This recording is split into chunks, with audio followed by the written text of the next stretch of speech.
Today's episode may not be suitable for children under 12. Parental discretion is advised.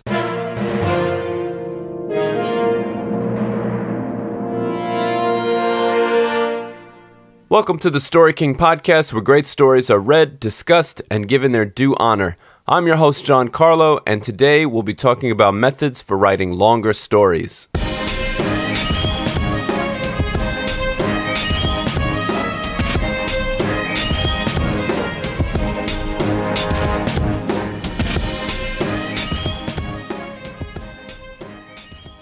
So today is the first installment of writing advice for the podcast. I'm calling these episodes Story King Tips. And the first topic we're dealing with will be methods for writing longer stories. I'll be going over 3 in particular: interweaving storylines, multiple perspectives, and then we'll talk a little bit about the use of flashbacks. But why talk about any of this in the first place? Perhaps you're already a novelist and you don't struggle with writing long-form fiction, in which case this episode may not be for you. But if you're like me, you might need some help. I'm primarily a short story and novella writer. I can write up to 20,000 words comfortably, but beyond that, it starts falling apart for me. I can't keep the story together, I get bored with it, and I hate fluff. I want my stories to have the least amount of erroneous information. I don't want needless scenes, and generally, I'm always able to tell stories in a relatively short time span. For me, even 5,000 words is already too long for a short story. I write them sometimes, but I usually feel like I've done something wrong, like I'm being long-winded or something. I'm much more comfortable keeping my fiction short, so writing a full-fledged novel has been a dream, but a challenge for me. So I've been thinking about different ways of writing longer stories based on things I've read and movies I've seen, so we're going to discuss them today. So first up, the interweaving storyline. Out of the 3, I think this is the most effective method to put in your writing toolbox. Now, obviously, novels always have subplots that connect in some way. It could be a thriller, but within it, there's a love story happening with the protagonist, and maybe there's some other relational issues or something. Game of Thrones, if you're familiar with the series, was always following different characters in every episode.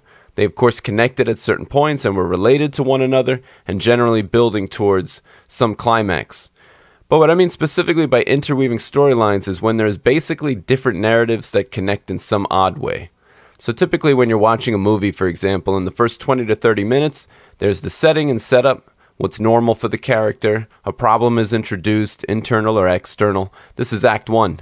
Then there's an inciting incident that catapults the hero into Act 2, the adventurous journey. He or she now has to overcome obstacles to achieve a new normal. The stakes get higher, everything comes to a climax, a final battle of some sort.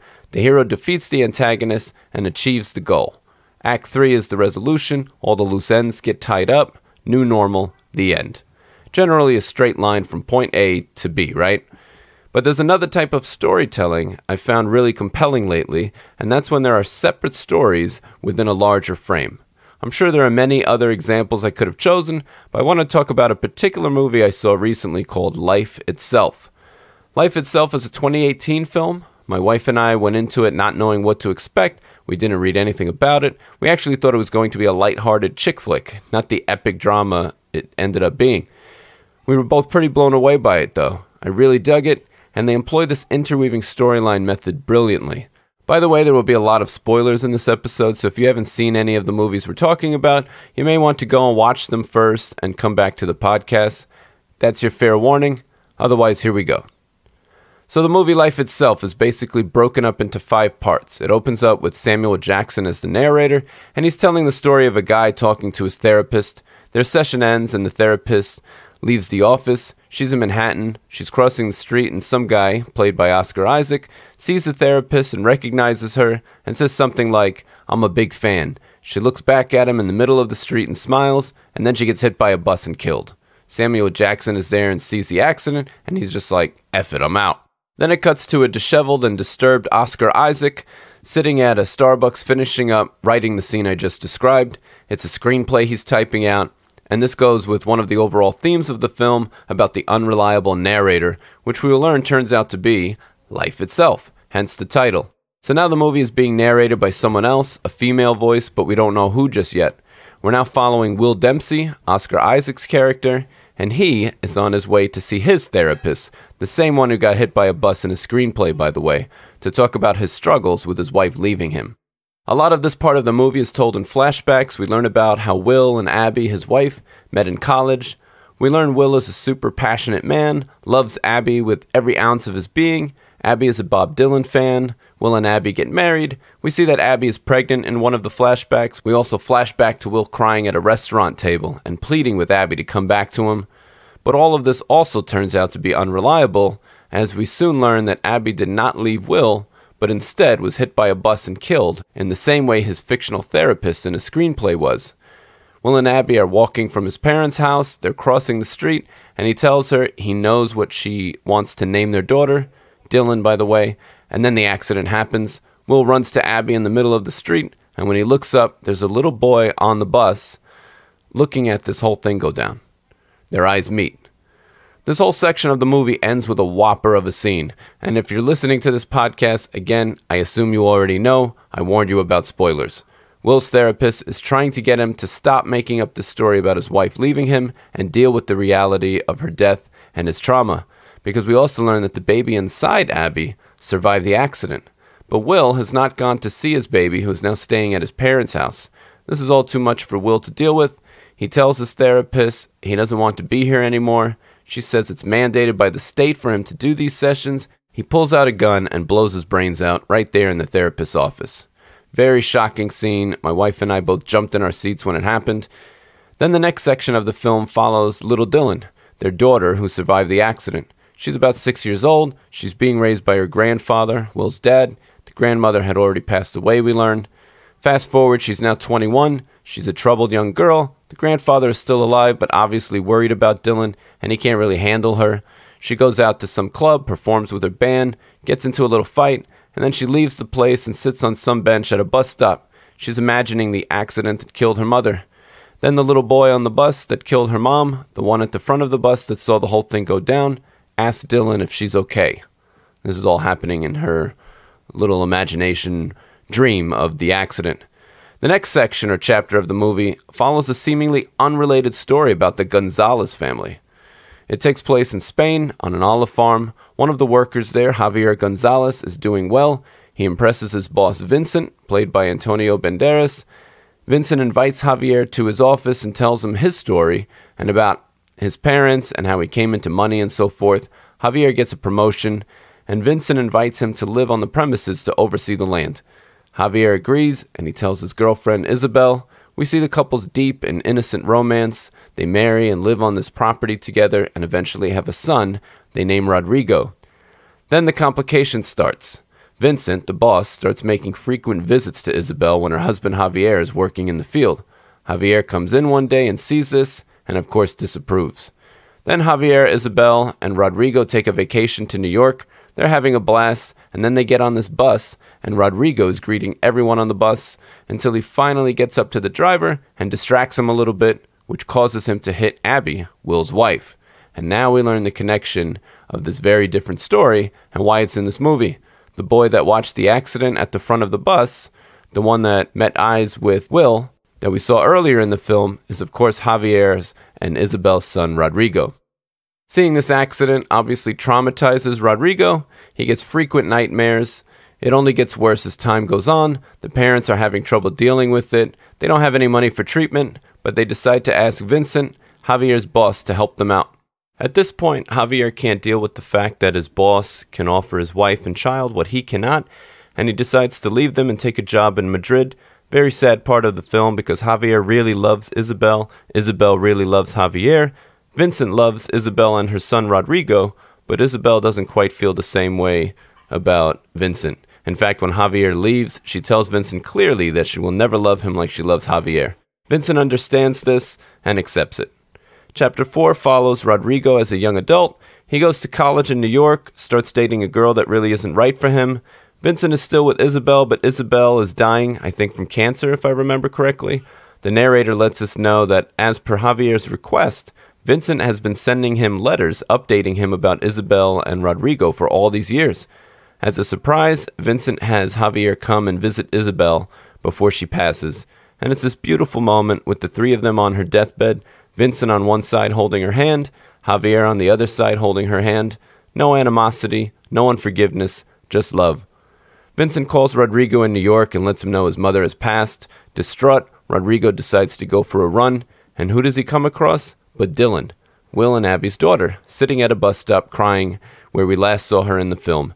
He asks her if she's okay, and now the whole story starts coming together.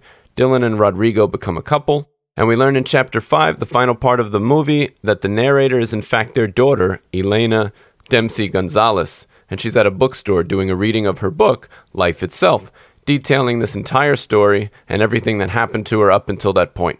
And I thought it was a nice touch that she hyphenated her name so that it shows she is a product of both Dempsey, Oscar Isaac, and of course his wife Abby, and Gonzalez, her father, because the name itself signifies how it all connects at the end. So a brilliant way of interweaving different storylines, because the narratives sort of work like individual novellas that connect in this larger, multi-generational framework. So I really think this is worth experimenting with in your writing. I know I'm going to try it. The possibilities are pretty limitless. It could be something like following some guy's life until he bumps into someone, maybe has an altercation, and now all of a sudden we're following that character around. You could think of a way to bring back the first character later on. Lots of things you could do with this. I plan on having some fun with it. Okay, so the next method for writing longer fiction we're going to discuss is the use of multiple perspectives. Now, I know that sounds like what I was just talking about, but it's a little different. There was a movie back in 2008, if you remember, called Vantage Point. It was not such a good film, in my opinion. Instead of life itself, where you're following these different plot lines and characters and seeing how they interconnect with one another, the basic structure employed in Vantage Point is to tell the same exact story over and over again, but through different people's perspectives. It's about an assassination attempt on the President of the United States.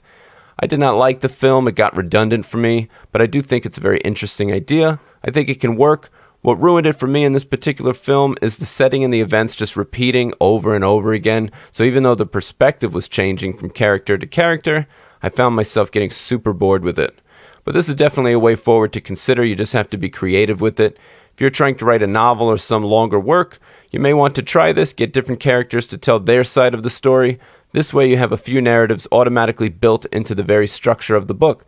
Then it's your job as the writer to weave these different perspectives into one cohesive story or not. Maybe you just put them all out there and have the reader try to figure it out. William Faulkner employed this device in his novel As I Lay Dying. One event, multiple perspectives, really allows a writer to explore the idea of truth and whether or not there can be absolute truth or if there are only different versions of truth. I have a detective in my family who likes to say there are 3 sides to every story: your side, their side, and the truth. There's objective reality out there, but humans have to interpret what exactly that objective reality is, and we're not always going to agree. You see this even in the Bible, with the Synoptic Gospels, Matthew, Mark, and Luke, 3 different people telling the same story, but they're different accounts. They still come out different based on individual perspective and the narrator's given focal point. If an architect, a fireman, and a lawyer walk into a room together, for example, they may see the room very different from one another. The architect may or may not like the overall layout of the room, and maybe he'd be thinking about how he would have designed it. The fireman might see some hazardous wiring in a corner somewhere. The lawyer might notice how slippery the floors are and how that's just a lawsuit waiting to happen. Same room, different perspectives. In this way, all history is biased when you think about it. We're all at the mercy of the historian and what they choose to include in that history or not. And as a writer of fiction, you can exploit this idea by telling your story through different character lenses. And now for our last method of writing longer stories. As I already mentioned, not only does life itself make good use of interweaving storylines, but it also employs a good deal of flashbacks throughout, especially during the first section when we're learning about Will's story and why he's seeing a therapist in the first place. Flashbacks can be risky. They're sort of like dream sequences. You need to use them sparingly. They can be disorienting if it's not clear that the scene you're now describing is in fact a flashback, something that happened in the past, maybe some backstory that's needed to make sense of character motivation or something. I think the reason it works so well in life itself is because Will was struggling to accept the reality of his wife's death. He was trying to remember things in a particular way so that the finality of it wouldn't hurt so bad. This went along with the film's theme of the unreliable narrator. But I thought of a classic that uses flashback scenes quite a bit, and that's Homer's The Odyssey. Most of the adventures Odysseus went through on his way home from the Trojan War is told through these flashback stories, so it creates the effect of having a story within a story. That's it for Story King Tips today. We went over interweaving storylines, multiple perspectives of the same event, and flashbacks as 3 different methods for writing longer works of fiction. Use them wisely, get creative, have fun with these ideas, experiment. If you do write a story and you'd like me to read it on the show, or if you have a writing prompt for me to write a 10-minute story, please email it to storykingpodcast@gmail.com.